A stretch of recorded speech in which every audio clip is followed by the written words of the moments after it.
करूं, पढ़ने में मन नहीं लगता है, क्या करूं, बार बार मन भटक जाता है। अगर तुम्हारी भी ऐसी प्रॉब्लम है तो सुन मेरी भाई, खो जाओ अपनी किताबों में, खो जाओ अपनी किताबों में, डूब जाओ हार्डवर्क करने में। इतना पढ़ो कि देखने वाले लोग भी बोल पड़े। लगता है ये पढ़ते पढ़ते पागल हो जाएगा, लेकिन ध्यान रखना, सिर्फ दिखावे के लिए नहीं पढ़ना है तुम्हें, बल्कि सच में पढ़ना है। लेकिन सर, जब मैं पढ़ने बैठता हूँ तो मेरा ध्यान इधर उधर भटक जाता है, ज्यादा देर तक मैं नहीं बैठ पाता हूँ, क्या करूँ। सुन मेरे दोस्त, याद रखना वो दिन जब तुम्हें घर से भेजा गया होगा, पहले दिन शहर में पढ़ने के लिए। उस समय तुम्हें भेजने के लिए उस सुबह तुम्हारी माँ, बहन, दादी, चाची जब तुम्हारे लिए उठकर नाश्ता बनाए होंगे, जब तुम उस टाइम सो रहा होगा तो उठकर तुम्हारे लिए नाश्ता बनाए होंगे, सामान पैक किए होंगे। उस समय उनको इस बात की अफसोस तो होगी कि मेरा बेटा, मेरी बेटी हमसे दूर जा रहा है पढ़ने के लिए, लेकिन उससे कई गुना, लाखों गुना उनके अरमान होंगे, सपने होंगे तुमसे। गांव के बच्चों की अपेक्षा मेरा सबसे ज़्यादा नाम करेगा ये मेरा बेटा, ये मेरा बेटी सबसे पहले कामयाब होगा, मेरे नाम बड़ा करेगा। इतना ही नहीं ब्रो, तुम्हारी माँ, तुम्हारी बहन, तुम्हारे पापा गर्व से सबके पास बात करते होंगे कि मेरा बेटा, मेरी बेटी उस शहर में रहकर पढ़ता है जहाँ से पढ़कर कितने लोग सक्सेस हो गए, अगर नहीं भी हुए तो मेरा बेटा जरूर होगा। और जब ऐसी बातें कर रहे होंगे ना, लाखों सपने होंगे, लाखों अरमान होंगे तुमसे जुड़े उनके मन में, और वो अरमान, वो सपने ताजा हो जाते होंगे उस टाइम कि मेरा बेटा कुछ ही समय बाद, साल भर, 2 साल, 3 साल, 4 साल बाद ऑफिसर बनने वाला है, मेरा भाई कुछ ही टाइम बाद इंस्पेक्टर बनने वाला है।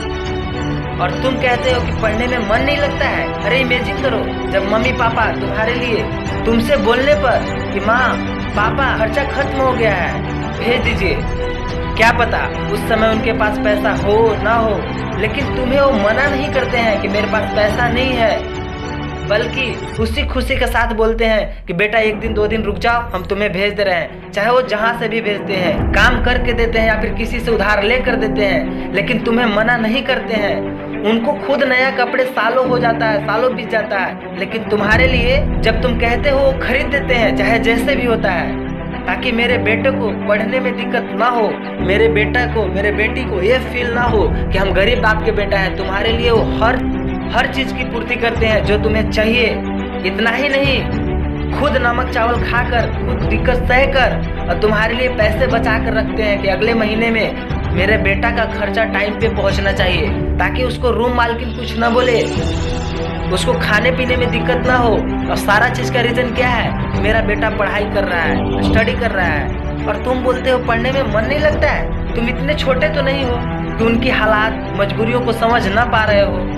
अरे भाई, जब पापा किसी कंपनी में काम करते हैं ना, हजारों गालियां मिलती है सिर्फ एक छोटे से मिस्टेक की वजह से, लेकिन फिर भी तुमसे बात करते समय, घर में बात करते समय, वो ऐसा किसी को फील नहीं होने देते हैं कि उनके साथ इस तरह का व्यवहार होता है। और वो मैंने देखा है कंपनी में जाकर, इसलिए मुझे पता है कि मेरे पापा किस तरह के समय को फेस करते हैं। इतना ही नहीं, बल्कि दिन रात एक करते हैं सिर्फ तुम्हारे लिए कि तुम कामयाब हो जाओ, और तुम बोलते हो पढ़ने में मन नहीं लगता है।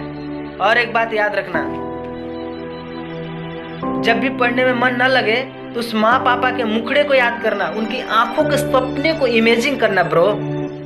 सच में कद्र होगी ना माँ और पापा का, तड़प उठोगे पढ़ने के लिए। और इतना सुनने के बाद भी तुम बोलोगे ना कि हमसे ना हो पाएगा, तो भाई या तो खुद को लूजर मान लो, खुद को निकम्मा बेटा, निकम्मा बेटी मान लो, जाओ अपने अंदर इतना सुधार लाओ खुद में, और इतना मेहनत करने लगो कि जो लोग बोलते थे ना कि ये क्या पढ़ पाएगा, लेकिन आज वो भी बोल पड़े। अरे यार, अजीब चेंजिंग है। सच में कहते हैं परिवर्तन ही संसार का नियम है।